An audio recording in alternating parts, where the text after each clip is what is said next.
Maayong adlaw mga ka-explore. So laing adlaw, laing nindot na lugar na po ang atong adtuan. So karong adlaw isuroy ta mo sa nindot na mountain resort diri sa Abuyog, Leyte. Ang Castañas Spring Resort. O ganahan man gani mo mga ka-explore og bugnaw, refreshing og limpyo kaayo na tubig. Aw moning lugar ang para ninyo. Nindot pud kayo ang iyang ambience dire. Bukid vibes kayo mga ka-explore. Ug ang hangin bugnaw pud kayo. So ang entrance rate dire nila mga ka-explore is 30 pesos ang adult, nya 2 years old below.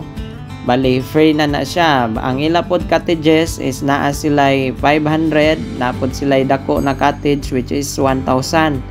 Nya napod silay umbrella dire with table na for only 300 pesos. So unsa pay gihuwat mga ka-explore? Arat na, ayaw na pagpaulahi. Og mamalihog na lang po dahil ko mga ka-explore no, og like and follow and share ani na video para daghan pa yung mga nindot na lugar na ato mga tuan. So diri lang tago to mga ka-explore. Enjoy watching. Salamat!